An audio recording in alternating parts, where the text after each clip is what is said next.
그 서열이 이렇게 매겨지는 거랑 안 매겨지는 거는 어떻게 보면 약간 땅땡이 넓이의 차이? 총풀이 작으니까 자꾸 순위가 보인다 이거. 그렇지.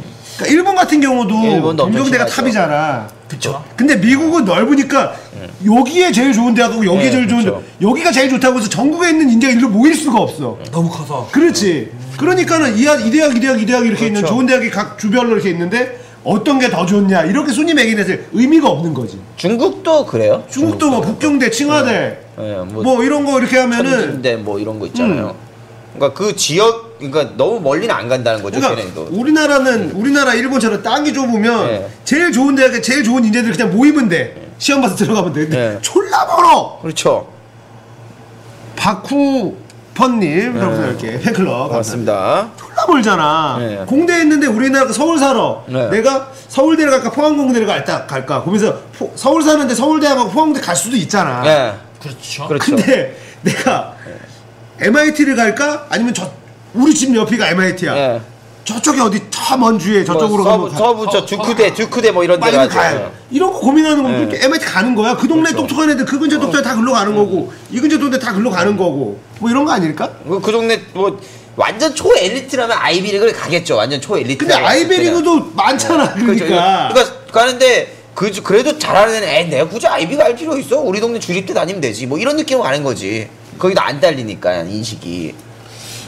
저는 이제 그거를 이제 약간 서열을 인정받으려 간다고 저는 생각을 하거든요. 근데 그게 인정받으려고 한다기보다는 BL 여대생 감사합니다. 고맙습니다. 그러니까 인정받으려 한다기보다는 자연스러운 거라고 봐. 그거는 인간의 욕망이 만들어낸 자연스러운 거. 서열을 세우는 거는 결국은 공산주의가 실패한 이유는 인간의 욕망에 대한 기본적인 성찰이 부족하다고 생각하거든. 공산주의는 이 땅에 나타나지 않았습니다. 그렇기 때문에 실패했다고 생각하십니다. 막스가 얘기한 공산주의 나타나지 않았다. 그렇죠.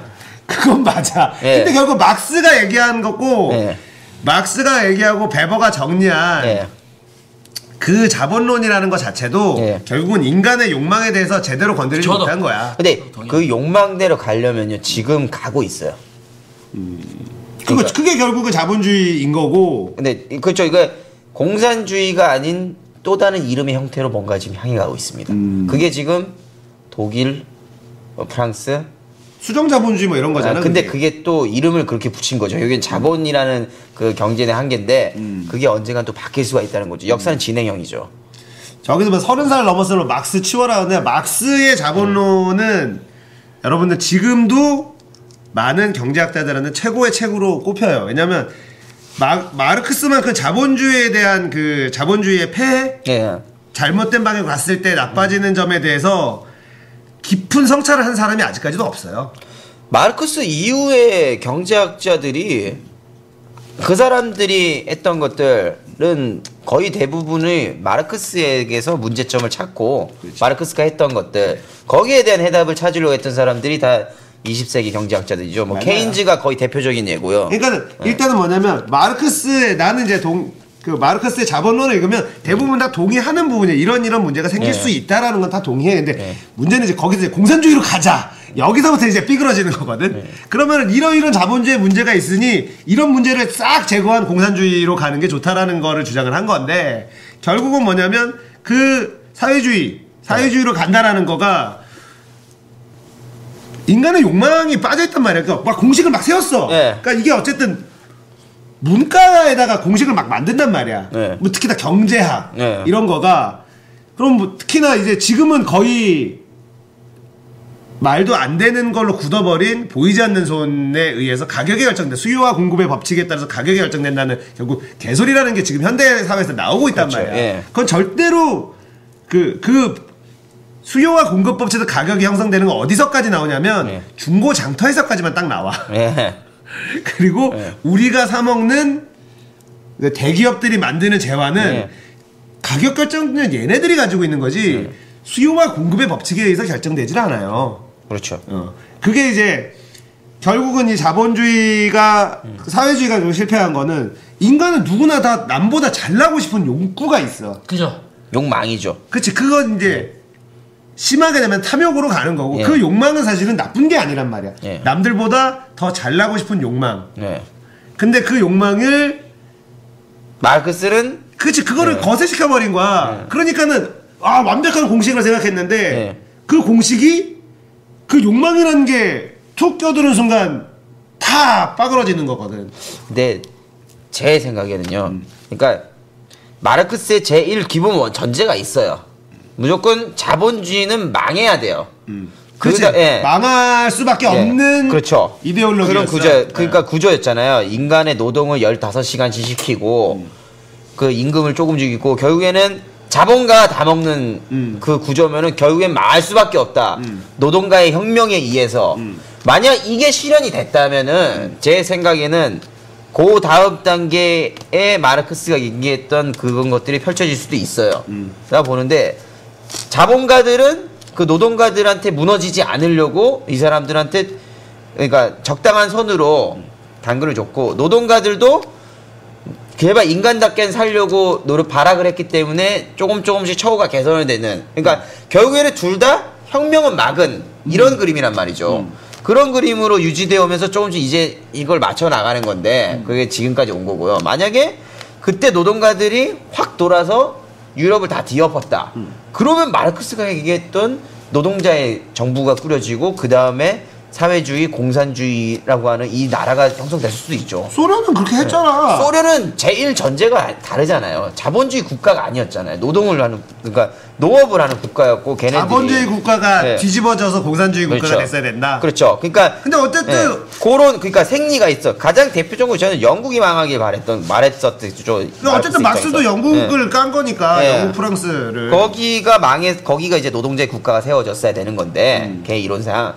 근데 그걸 이제 레닌이 좋은데 이래갖고 결국엔 소련 갔잖아요. 근데 걔는 애초에 그 농업 국가이기 때문에 마르크스 이론상 그게 성립하지 않습니다. 근데 나는 소련이 농업 국가였기 때문에 오히려 공산주의하고 잘 맞는 걔네들은 어차피 땅이 졸라 넓잖아. 못 쓴 땅이 너무 많잖아요. 어쨌든 간에 그러니까 넓으니까 다 같이 일하고 다 같이 나누고 농업 국가는 그게 가능한데 그조차도 실패했단 말이야.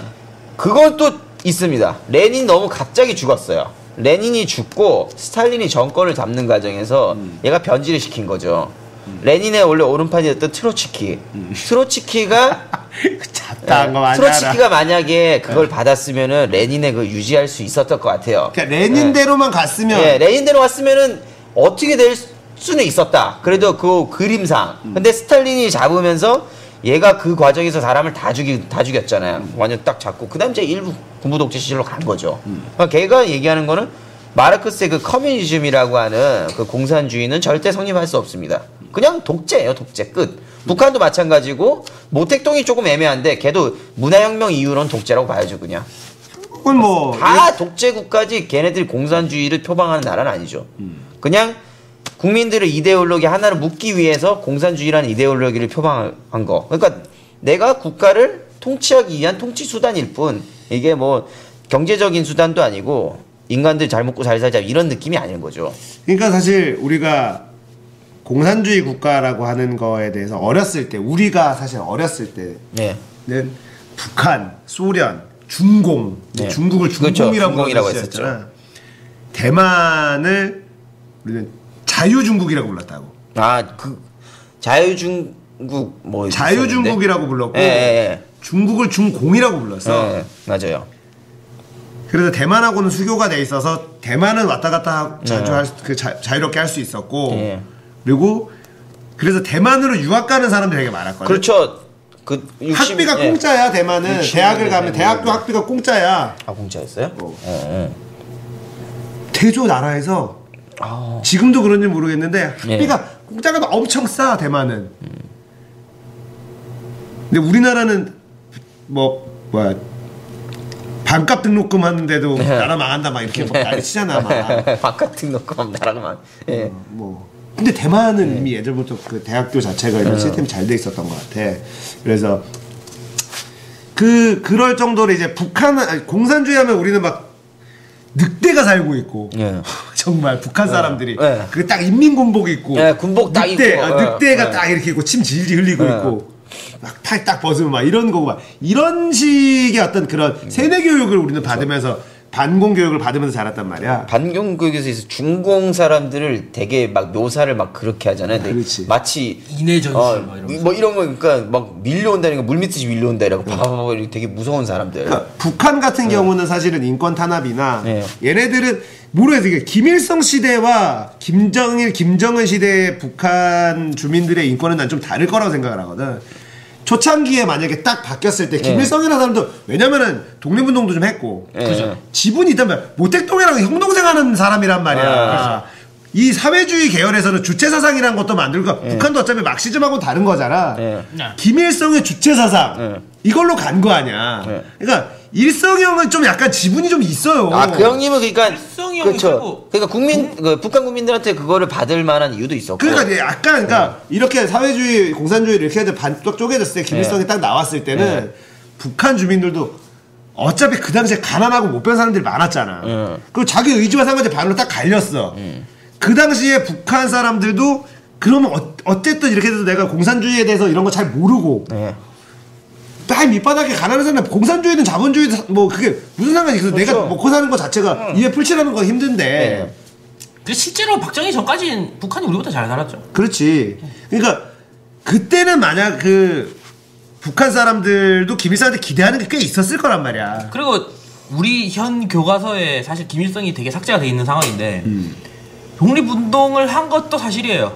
그리고 이제 공과로 나누자 하기에 되게 그 김일성이라는 인물은 엄청나게 애매한 위치에 있는데 전쟁을 일으켰으니까 개새끼지. 그거는 우리 입장 우리 그렇죠. 한반도 입장에서는 우리 민족적인 봤을 때는 김일성은 개새끼인 건 맞지. 그 씹새끼지. 씹새끼인데 그 전에 독립운동을 했었던 기간도 있고 그렇지. 이게 우리나라 역사 교과서를 쭉 보시면요 중간에 점프 뛰는 시간이 나와요. 한 20년인가.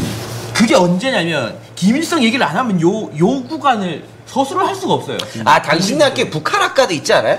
동국대학교에 세종 있어. 캠퍼스에 있어요. 아, 여기 세종 캠이 있고. 아, 그래? 그래서, 북한 학과라고 있어요. 그래서 그 우리나라 국사 교과서 보면 중간에 점프 뛰는 시간대가 있어요. 왜냐면 그 구간의 우리 역사를 서술하려면 김일성을 공으로 묘사를 해야 되는 타이밍이 한 번 나와요. 아, 그래? 그래서 그 구간이 점프를 뛰었다고 하더라고요. 그래서 박정희는 독립운동가를 잡아들이는 역할을 했었고요.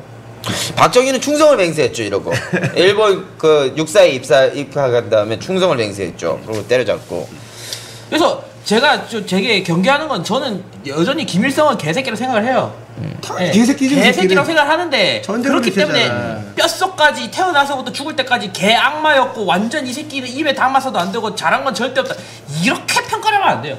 그건 박정희도 마찬가지야. 박정희도 마찬가지고. 박정희도 어쨌든 일제시대 때는 천하에게 혈서를 쓰고 충성을 맹세하고 닭깎이 마사오. 네, 마사오. 닭깎이 마사오라는 이름으로 개명을 한 다음에 닭깎이. 일본에 그걸 이제 간단 말이야. 근데 닭깎이 마사오가 순수 일본 이름 같지 않은 거래. 이게 약간 이제 창씨 개명을 했는데 그래서 이름을 한 번 더 바꿔. 예. 오카모토 미노루라는 이름을 한 번 더 바꾼다고. 야, 진짜 확 와닿네요. 그러니까 오카모토 미노루라고 일본 이름 완전 일본 사람 같은 이름을 한 번 더 바꾼다고 박정희가. 이런 것도 다 역사적으로 다 남아 있는 거고. 근데 그렇죠. 이때는 개새끼였지만 어쨌든 박정희가 쿠데타를 일으켰고 그렇죠. 정권을 잡은 다음에 그 다음에 이제 했었던 모든 사람들 그 모든 과를 덮어버린 경제적인 성장 이거 한 방으로 사실 다 덮은 거 아니야. 그렇죠. 그 전에 잘못 그리고 유신 이제 거기서부터 오는 독재 유호 그러면서 오래 해먹으려고 헌법을 바꾸는 유신 체제까지 가는 이런 걸로 가면서 결국 자기의 어떤 그 정권에 대항하는 사람들을 굉장히 압박하고 인권을 탄압하는 그렇게 해서 인권 탄압하는 것 따지면 사실 북한이나 그 당시 유신체제의 박정희 때라서 크게 다르다고 볼 수 없는 거거든. 그렇죠. 그 당시 유신체제의 박정희 때라고 본다면 그래서 박정희도 뭐 공과 과를 분명히 그러니까 박정희 이게 절대로 공과 과는요 얘가 이만큼 공이 있으니 이 과를 퉁치자가 안 돼요. 공은 과는 과고 요건 이거 진짜 개 잘한 게 있지만 제일 쉬운 예로 연습하시면 되는 게 이제 김영삼 평가예요. 김영삼은 개새끼인가 아닌가에 대한 평가를 할 때 진짜 공은 공이고 과는 과의 자세로 보면 아 김영삼 다 잘했어. 뭐 국가적 자존심. IMF 하나. IMF 확실히 못했어. 아 IMF 하나 너무 똥이 커. 역대급이죠. 그렇죠. 그러니까 그게 김영삼은 좋은 대통령 아니냐 그런 거랑 똑같은 거거든요. 박정희도 그렇고. 그러니까 저는 이제 되게 예민한 영역인데 김일성조차도 공과 과를 나눌 때 물론 과가 너무 커요. 너무 크고 어차피 비교는 안 되지만 그렇다고 공이 아예 없는 건 아니다. 공은 되게 많았어. 네. 그러니까 되게 전 정권의 비리 막 이런 거서 막 그 처벌하고 막 다 때려잡고 이러면서 김영삼으로 정권이 바뀌었을 때는 정말 역사적인 거죠. 박정희 때부터 쭉 군인들이 다 해먹었었던 거란 말이야. 군인들이 다 해먹으면서 그때 김영삼이 대선에 나오면서 한 게 군정종식이라고. 군정종식이 대선 딱 그 캐치프레이즈였어. 이제 군인들한테 정신 맡기지 마자. 그래서 그 김영삼 정권의 이름이 문민정부였죠. 문민정부였잖아. 네, 문민정부. 내 위로 다 군인. 나부터 군인 아님. 그래서 문민정부. 문민정부잖아. 문무를 겸비한다 할 때 그지. 나는 문 쪽 파트다. 그래서 문민정부라는 거를 딱 걸고 놨더니 그러면서 갑자기 금융실명제 딱 하고. 금융실명제 제일 멋있는 거 같아요. 진짜 멋있는 거였어요. 진짜 멋있는 거예요. 그게. 무조건 했어야 되는 거고. 근데 금융실명제 그러니까 김영삼이랑 같이 있었던 김영삼 같은 경우가 이제 그 삼당 합당을 안 했다면. 그렇죠. 나는 그게 김영삼이 가장 잘못하는 거가 삼당 합당이라고 생각하거든. 김영삼의 삼당 합당은 진짜 역대 그러니까 정당 정치를 하는 나라에서는 절대 있을 수 없는 일이 벌어진 거지. 그러니까 왜냐면 삼당 합당이 그렇죠. 왜 잘못된 거야? 우리의 그 삼당 합당이 이게 다 있단 말이야, 자기야. 그러니까 정당이란 거는 자신의 그 정당의 뭐라고 표현해야 되는데, 그러니까 가야 할 길이 있어. 정체성. 아이덴티티가 있는데, 이거 다 때려치고, 야, 우리 그냥 무조건 정권 먹어야 돼. 이거 하나로 뭉친 거라고. 그러면 권력 때문에 뭉친 거잖아요. 그렇죠. 정당은 있을 필요가 없는 거. 정당 정치 사에서 이건 있어서 안 된 일이 발생한 거지, 도대체. 그래서 나쁜 게 아니라, 나는 원래 경상남도. 그거요? 부산은 야도였어요. 경북은 지금의 여권. 근데 김영삼이 3당 합당을 하면서 부산이 갑자기 전통적으로 야권의 색깔이 더 강했었고 이런 약간 진보적인 이런 색깔이 더 강했고 부마항쟁이라든지 이런 것들이 역사적으로 다 그렇게 나오는데 김영삼이 3당 합당을 하면서 갑자기 하나로 싹 희석이 돼. 원래 부산 사람들이 경북 사람들 되게 싫어했어. 우리가 이제 전라도 사람들은 더 싫어했지만 19년 플레이오프 삼성 대 롯데 호세 방망이 그게 이게 확 사라져 버린 거야. 그러면서 우리가 남이가에 원래 부산 경남은 안 들어갔었단 말이야. 근데 우리가 남이가 부산 경남까지 딱 들어가 버린 거야. 사실 그것 때문에. 그러니까 이게 프레임이 맞을 수도 있어요. 이 프레임을 맞는 게 김영삼. 원래 김영삼은 군사 독재에 저항했었고 그게 결국 어떻게 보면은 대구 경북 이쪽은 이제 박정희 때부터 이렇게 해서 좀 그런 거에 프라이드도 갖고 있는 어떤 되게 가장 보수적인 지역색을 가지고 있고 그쪽 사람들은 우리가 대통령을 3명이나 배출했다는 데서 자부심을 가지고 있는 사람들이 좀 많죠. 근데 거기에 맞서서 끝까지 투쟁했던 사람이 경남의 김영삼, 전라도의 김대중 이 두 명이었단 말이야. 그러니까 이 두 명은 그 군사 독재를 끝까지 한 거에서는 가장 우두머리였잖아. 거기에 충청도의 김종필은 어떻게 보면 박정희 때도 꿀을 계속 빨아왔대. 2인자의 꿀을 사위잖아요. 박정희 사위 김종필이 그냥 2인자의 꿀을 끊임없이 빨아먹었다. 박태준이었나? 김종필은 전두환 쪽인가? 전두환 쪽인지 박정희 쪽인지 확실하게 어쨌든 모르겠고 그렇게 해서 꿀을 빨아들 전라도의 김대중과 경상남도의 경상도의 김영삼이 아니었단 말이야. 경상남도의 김영삼이었다고. 그래서 경남 부산 쪽은 영삼이 형 아래로 딱 해처분을 딱 하고 있었어. 그렇죠. 우리 언제든 태세가 돼 있다. 그렇지. 영삼이면 가자. 우린 다 가자. 전라도 사람은 대중 형이 가자 그러면 다 가자. 그렇죠. 저 무식한 군대 나온 애들이 쿠데타로 잡은 정권들을 깔아뭉개자. 우리 할 수 이렇게 딱 돼 있었는데 갑자기 영삼이 형이 노태우랑 손을 확 잡아버린 거야. 아니요. 이게 완전히 이게 역사적인 좆된 사건이 벌어진 거야. 그 이후로 지금 이렇게 된 거예요. 그러니까 아니 전두환하고 그렇게 전두환 노태우가 그렇게 싸우다가 네. 갑자기 손을 확 잡아버리니까 단식 투쟁하고 막. 그냥 지금도 사실 그 새누리당 그러니까 현 여권 내 일종의 뭐라 그럴까요? 김영삼계와 예 그게 약간 있잖아요. 그러니까 박정희 박근혜 요 라인이라 김영삼계랑 약간 라인이 있어요. 근데 이쪽은 그나마 좀 봐줄만해요. 계속 그동안 행보가 이쪽이 좀 많이 그렇죠. 나는 그래서 김영삼의 3당 합당을 하지 않고. 그 당시에 3당 합당을 하지 않고 김대중하고 어떻게 해서든 그렇죠. 단일화를 해서 이쪽 그 후보와 딱 해서 김영삼이 대통령이 됐으면 우리나라 지금하고 전혀 다른 양상으로 갔을 거 생각해. 막판에 김영삼이 대통령 되려고 눈 돌아갔어요 결국. 그러니까 그때부터 김영삼이라는 사람에 대해서 우리는 냄새를 맡은 거지. 근데 지금 이제 나이를 먹고 김영삼이 말 한마디 할 때마다 실망을 이제 뛰어넘었어. 이제 그만했으면 좋겠다. 저 양반. 저 양반은 몸도 쌩쌩해요. 그리고 혈색도 좋아 아주. 와. 그러니까 우리나라 유일한 전 대통령이죠 살아있는. 그런가? 그러네. 전두환 노태우 이제 MB자. MB. 야, 너 MB를 아니 저 대통령 치지도 않는구만. 야, 니네 학교 선배야. 현 대통령인 줄 알았어. 박근혜 존재감이 없어가지고. 니네 학교 선배잖아. 학교 선배라고 그래도 챙기는데 그래도. 명박이요. 이명박 라운지도 있어요. 그래? 진짜 학교에 있다고? 네, 있어요. 폐지 아직까지 안 없어졌어? 아니 경영대 1층이 이명박 라운지예요. 돈 낸 거면 안 없애지. 자본주의가 어쨌든 이명박이 돈 내서 자기가 이제 학교 선배가 학교 보면 학교가 아래가 긴 거 아니야? 그냥 만들어. 강의실마다 학교 선배들 뭐 이런 게 있지. 최태원 강의실 뭐 이런 게 있어요. 최태원 지금 잡혀가 이런 게 있어요. 그러니까 이를테면 맞아. 그럼 어쨌든 선배들이 돈 내서 딱 만들면 선배는 붙여주는 거지. 돈 내면 그리고 좀 돈 조금 내면 자리에 이름을 또 붙여줘요. 그 뭐 홀스석 이런 거 딱 해줄 수 있어요. 그 자리에 앉아서 공부하는 사람이 정진호 교우님의 후배 사랑으로 만들어진 좌석입니다. 돼 있지. 근데 명박이 형은 스케일이 커가지고 라운지. 자기가 그 현대 시절 만든 건가? 그럴 거야. 돈 많을 때 그때.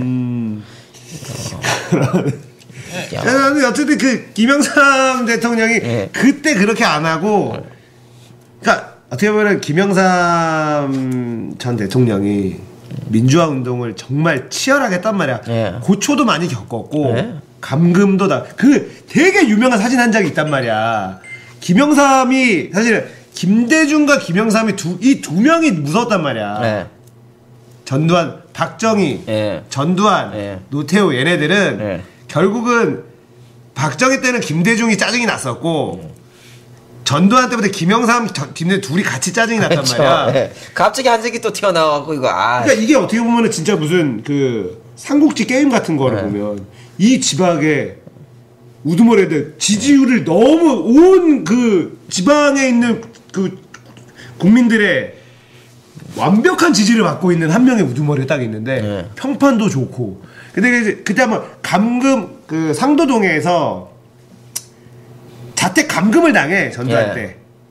그때 이렇게 해가지고 아마 먼 산을 딱 바라보면서 이렇게 다 바라보고 있는 사진이 이렇게 기자가 딱 찍어가지고 그게 딱 나왔는데 그게 완전 그림이야. 그 사진 하나가 그러니까 독재라는 힘 때문에 아무것도 하지 못하는 민주화 투사 한 명이 딱 거기 서 있는 거야. 상도동 그 집에서 딱 그 사진 하나가 김영삼의 어떤 그런 고독한 이런 그 외로운 뭔가 이런 민주화 이런 딱 이미지가 딱 박혔었는데 대통령이 되고 싶은 욕심에 그렇죠. 그 노태우하고 손을 우리가 남이가 딱 잡아버린 거지. 니 갱북 아이가 내 갱남 아이가 그렇죠. 이걸 해버린 거 아니야. 아유 정말. 근데 어쩌면 그러니까 모르긴 모르는데 그때 3당 합당을 안 했으면 김영삼은 결국 대통령이 못 됐을 수도 있어요 사실. 뭐 모르는 건데. 나는 뭐 둘이 하면은 경우엔 김대중이나 김영삼 둘 중 하나 되고 그 다음 차기가 됐을 수도 있지. 그렇게. 이거는 뭐 역사 모르는 거니까. 뭐 가정을 해보면은 나는 그래도 그 당시에 김영삼이 안 됐을 수 있어. 그 다음에는 돼. 결국 김대중까지 그러니까 결국 김영삼과 김대중은 가장 먹히는 게 뭐냐 준비된 대통령이었어. 그건 그렇죠. 그러니까 결국은 한 번은 될 수밖에 없었어. 그 사람들 말고 더 큰 어떤 보스가 없었는데. 김대중도 결국에는 그런 상황에서 한 번 했잖아. 저는 회창이 형 썰렌 친거 보고는 이건 이해창 얘기를 하고 이해창이 저는 회창이 형이 결국 대통령 한 번 찍고 끝날 줄 그러니까 이해창이 그러니까 어떻게 보면은 그만큼 지금의 나는 이 삼당합담의 무서움이 뭐냐면 결국 그렇게